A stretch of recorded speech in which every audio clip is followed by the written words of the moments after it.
Hello everyone, welcome you all the strugglers on your own channel the unlimited struggler. आप सभी strugglers का आपके अपने चैनल द अनलिमिटेड स्ट्रगलर में एक बार फिर बहुत बहुत स्वागत है।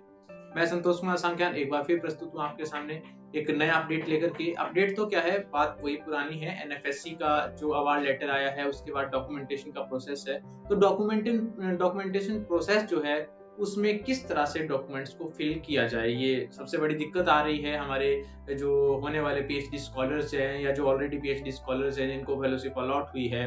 तो इस लेवल पे भी दिक्कत आ रही है, बड़ी दयनीय स्थिति है। लेकिन फिर भी उस बात को मद्देनजर रखते हुए और जो कमेंट्स मुझे आए, जो लोगों ने मुझे कॉल के ऊपर बोला कि हमारी थोड़ी सहायता कर दीजिए, किस तरह से डॉक्यूमेंट्स को भरा जाए, कौन से डॉक्यूमेंट में किस लाइन में क्या चीज लिखनी है, लोगों को समझ नहीं आ रहा है। उस चीज को मद्देनजर रखते हुए मैंने सोचा कि आप लोगों के लिए एक वीडियो बनाया जाए जिसमें जो हमारे मेन 4 डॉक्यूमेंट है, पहले सबसे पहला जो है वो ज्वाइनिंग कम वेरिफिकेशन रिपोर्ट, और दूसरा इंस्टीट्यूशन सर्टिफिकेट जो है एनेक्सर 2, और तीसरा जो है हमारा कंटिन्यूएशन सर्टिफिकेट, और चौथा जो है एचआरए का डॉक्यूमेंट या एचआरए का सर्टिफिकेट। इनको कैसे भरा जाए, किस कॉलम में क्या चीज लिखी जाए और क्या मतलब है उस चीज का, वो समझाने के लिए मैं इस वीडियो को आपके लिए लेके आया हूं, ताकि आप समझ जाए कि कहां पर क्या भरना है और कैसे उसको प्रेजेंट आपने करना है। जो भी आपकी अथॉरिटी है, चाहे आपका सुपरवाइजर है, चाहे आपका डायरेक्टर है, चाहे आपका जो है वो रजिस्ट्रार है इंस्टीट्यूशन का, तो इस वीडियो से आप ये समझ पाएंगे कि क्या चीज कहाँ पे भरी जाएगी और क्या मतलब है उस चीज को वहां पे भरने का, और क्यों यूजीसी हमसे वो इन्फॉर्मेशन डिमांड कर रहा है,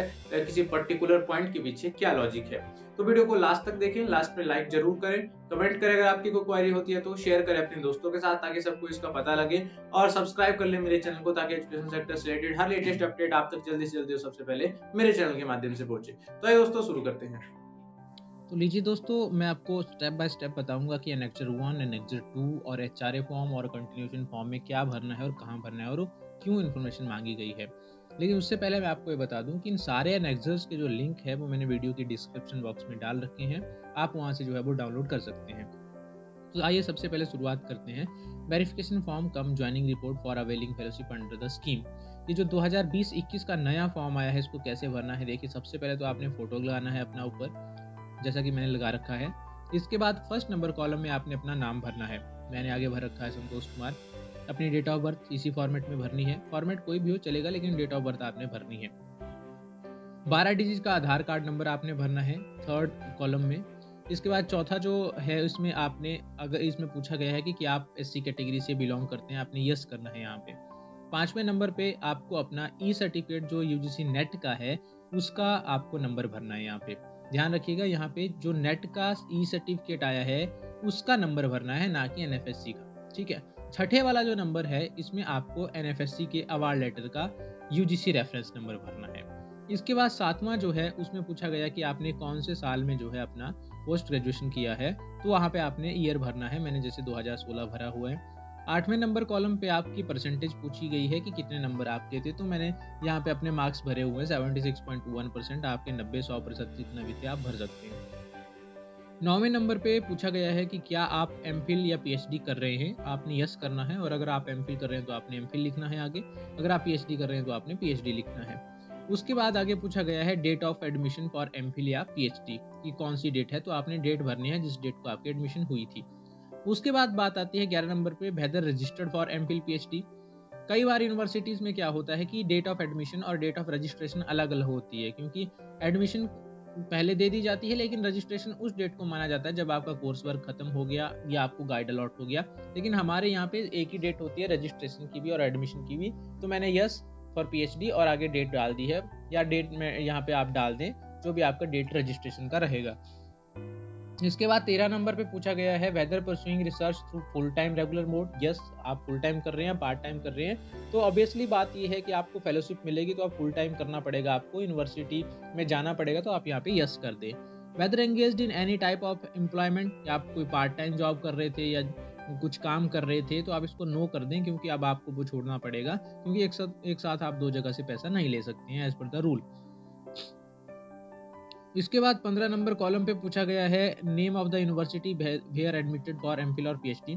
कहाँ से आप जो है पीएचडी कर रहे हैं, किस यूनिवर्सिटी से कर रहे हैं, तो मैंने यहाँ पे लिख दिया है हिमाचल प्रदेश यूनिवर्सिटी शिमला, जहाँ से मैं कर रहा हूँ। इसके आगे 16 नंबर पे पूछा गया है name of institution where pursuing research. कि यूनिवर्सिटी के अंडर बहुत सारे इंस्टीट्यूशन और डिपार्टमेंट होते हैं, आप कौन से पर्टिकुलर डिपार्टमेंट या इंस्टीट्यूशन से कर रहे हो। तो मैं Himachal Pradesh university business school से कर रहा हूँ, तो मैंने उसका यहाँ पे लिख दिया है डिपार्टमेंट जो भी मेरा है। उसके बाद आपके सुपरवाइजर के बारे में पूछा गया है 17 नंबर कॉलम के, उसका नाम क्या है, डेजिग्नेशन क्या है और ऑफिशियल एड्रेस क्या है। तो मैंने लिख दिया है फॉर एग्जांपल यहाँ पे डॉक्टर जो भी मेरे सुपरवाइजर हैं, आगे उनका डेजिग्नेशन प्रोफेसर, आपका अगर प्रोफेसर है तो प्रोफेसर लिखें, असिस्टेंट एसोसिएट जो भी है वो डेजिग्नेशन आप लिखें और एड्रेस ऑफिशियल आप यहाँ पे डाल दें। इसके बाद बोला गया है 18 नंबर कॉलम पे कि वेदर रिसीव्ड और रिसीविंग एनी अदर फेलोशिप, क्या आप कोई और फेलोशिप ले रहे हैं या ले रहे थे। तो आपने इसको नो कर देना है कि अगर आप ले रहे हैं तो आपको वो छोड़नी पड़ेगी, एक साथ आप 2 फेलोशिप नहीं ले सकते, तो नो मैंने यहाँ पे कर दिया है। इसके बाद डिक्लेरेशन है कि ऊपर जो भी लिखा है आप खुद से सत्यापित करते हैं और सही चीज़ आपने लिखी है, अगर गलत पाई जाती है तो आप यूजीसी जो भी एक्शन ले सकता है। तो आपने यस कर दिया इसको। कुछ लोग यस आई डिक्लेयर भी लिख सकते हैं, यस आई एक्सेप्ट भी लिख सकते हैं। 20 नंबर कॉलम पे आपको जो है वो अपने साइन करने हैं और डेट डालनी है जिस डेट को आप साइन कर रहे हैं। इसके बाद शिफ्ट हो जाते हैं दूसरे एनेक्सर पे जो है सर्टिफिकेट बाय द इंस्टीट्यूशन। देखिए सबसे पहला जो यहाँ पे नंबर डला हुआ है नंबर 1 पे, वहाँ पर आपने जो है अपना नाम लिखना है बीच में, जैसा कि मैंने बोल्ड में करके बताया है। इसके अलावा कुछ भी आपको छेड़छाड़ करने की जरूरत नहीं है। 6ठे नंबर पे भी आपने खाली रखना है यहाँ पे और कोई भी आपने चेंज नहीं करना है। 9 नंबर पे आइए, देखिए AISHE code of our university oblique institution, ये आपका नोडल ऑफिसर यहाँ पे भर देगा या डिपार्टमेंट वाले भर देंगे, आपको भरने की जरूरत नहीं है, इसलिए मैंने लिखा है filled by UGC nodal officer. और आगे जो है नीचे डेट ऑफ साइन आपका आएगा और आपके साइन आएंगे, नीचे नाम लिखा जाएगा आपका, आप खुद लिखेंगे। बाकी आगे आपके गाइड की डिटेल आएगी सुपरवाइजर की, इससे नीचे जो है हेड ऑफ द डिपार्टमेंट का आएगी और उससे आगे जो है आपका जो रजिस्ट्रार है उसकी डिटेल आएगी। ये सब लोग खुद भरेंगे अपनी डिटेल, आपको भरने की कोई ज़रूरत नहीं है। और नहीं भी भरते हैं, साइन सील हो गया वो काफ़ी है, कोई दिक्कत नहीं है। इसके बाद आते हैं हम नेक्स्ट एनेक्सर जो है कंटिन्यूएशन सर्टिफिकेट। देखिए मैंने ऊपर बड़े बड़े अक्षरों में लिख दिया है continuation certificate for the month of December 2020, क्योंकि अभी जनवरी चला हुआ है, आज 9 तारीख है। तो अगर हम आज की डेट में या पूरे जनवरी महीने में एग्जीक्यूट करेंगे एनेक्सर तो वो दिसंबर महीने की एग्जीक्यूट मानी जाएगी। क्यों? क्योंकि जनवरी महीने में हम जनवरी की एनेक्सर एग्जीक्यूट नहीं कर सकते, क्योंकि जनवरी जब खत्म हो जाएगा फरवरी में हम जनवरी की एनेक्सर एग्जीक्यूट कर सकते हैं। अच्छा, अब इसके पीछे लॉजिक क्या है, मैंने क्यों लिखा हुआ है इस पे, ताकि इससे ये रिफ्लेक्ट हो जाए कि किस महीने की मैं एनेक्सर दे रहा हूँ, ये किस महीने का सर्टिफिकेट दे रहा हूँ। नीचे मैंने अपना यूजीसी रेफरेंस नंबर लिख दिया है। क्यों? क्योंकि जब वो आदमी आपके डॉक्यूमेंट रिसीव करेगा तो उसको किस आईडी के अंडर जो है वो चढ़ाने हैं, अपलोड करने हैं, उसको यहाँ से पता लग जाएगा, क्योंकि यहाँ पे बीच में आप कहीं भी यूजीसी रेफरेंस नंबर का जिक्र नहीं करते हो। ठीक है, तो आपको ये लिखना जरूरी चाहिए मेरे हिसाब से। आप हैंड रिटन लिखिए इसको डॉक्यूमेंटेड जैसे मैंने भरा है, आपको भरने की जरूरत नहीं है, ये मैंने आपको बताने के लिए भरा है। मैं भी जो है वो ये प्रेफर करता हूँ कि इसको हम हैंड रिटन ही भरें। अब आते हैं नीचे, 2 लाइनें इसमें, ये मंथ वाइज एनेक्सर है, इसमें मंथ का जिक्र कहीं किया नहीं है, इसलिए मैंने ऊपर लिख दिया किस महीने की ये एनेक्सर है हमारी। नेम लिख दिया मैंने, डिपार्टमेंट अपना लिख दिया और पीएचडी पे मैं टिक कर दूंगा। यहाँ पे नीचे जो है मैं अपने साइन करूंगा, डेट डालूंगा और अपना नाम लिखूंगा। सिमिलरली आपका गाइड सुपरवाइजर भी यही काम करेगा, हेड ऑफ द इंस्टीट्यूशन और रजिस्ट्रार भी यही काम करेंगे। थोड़ा सा ये गलत उन्होंने जिन्होंने एनेक्सर बनाया है, थोड़ा सा इसमें थोड़ा सा कमी रह गई है, तो आपने माइंड नहीं करना है कि ये गलत है जी, इसका फॉर्मेटिंग सही नहीं है, वो दिक्कत नहीं है आपकी, वो यूजीसी की दिक्कत है, उसने खुद बनाया है, वो खुद चेक करेंगे। आगे हमारा फॉर्म आता है एचआरए का।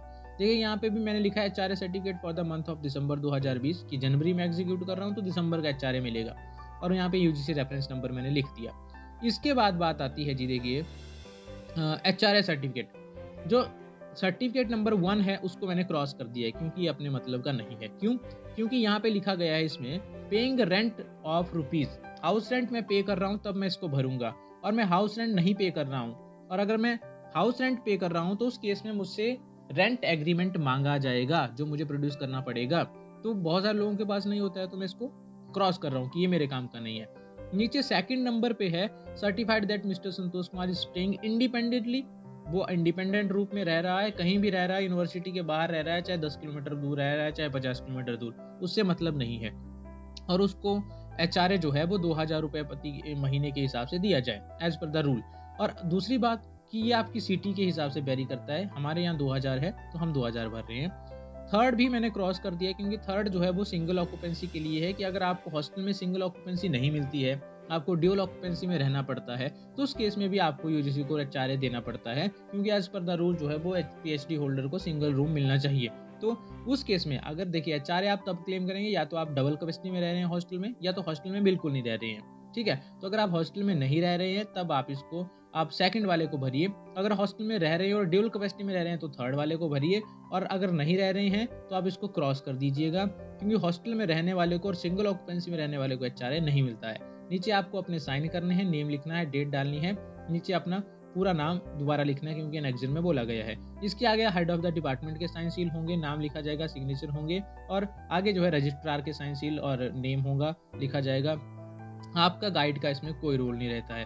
तो ये 4 इसमें मेन एनेक्जर हैं जो आपको भरने हैं। इसके साथ आपको अटैच करना है अवार्ड लेटर की कॉपी, नेट सर्टिफिकेट की कॉपी, पीएचडी रजिस्ट्रेशन की कॉपी और पीएचडी एडमिशन की कॉपी अगर रजिस्ट्रेशन की नहीं है तो। इसके अलावा एससी कैटेगरी का सर्टिफिकेट आपको देना है, और इसके अलावा जो है आपको पीजी की मार्कशीट इसके साथ लगानी है, और ये सारा डॉक्यूमेंट जो है वो आपको भरना है और भेजना है। अच्छा, बहुत सारे लोग बोलेंगे जी कि 30 नवंबर को हमारा जो है वो फेलोशिप स्टार्ट होगा, तो ये तो दिसंबर का है, इसमें तो 1 दिसंबर से 31 दिसंबर का आ गया। तो मैं आपको बता दूं कि जो नवंबर महीने का 1 दिन का फेलोशिप है वो भी आपको मिलेगा, डेफिनेटली मिलेगा। इसलिए आप नवंबर महीने का कंटिन्यूएशन और नवंबर महीने का एचआरए जरूर लगा करके दें, ताकि आप उस 1 दिन के फेलोशिप को भी क्लेम कर सके। और डेफिनेटली मैं आपको बताता हूँ, यूजीसी देता है भैया, सबको देता है, वो 1 दिन का भी हिसाब देता है, और जब लेने पे आता है तो 1 दिन का हिसाब भी लेता है। तो आप जरूर एनेक्जर लगाएं नवंबर का भी, और 1 दिन का फेलोशिप जो आपका वो 700-800 या 1000 रुपए के आसपास, 1100 रुपए के आसपास बनता है, तो उसको आप जरूर क्लेम करें।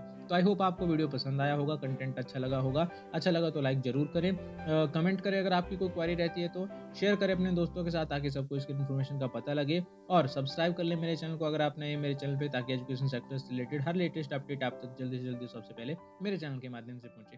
Thank you, thanks a lot.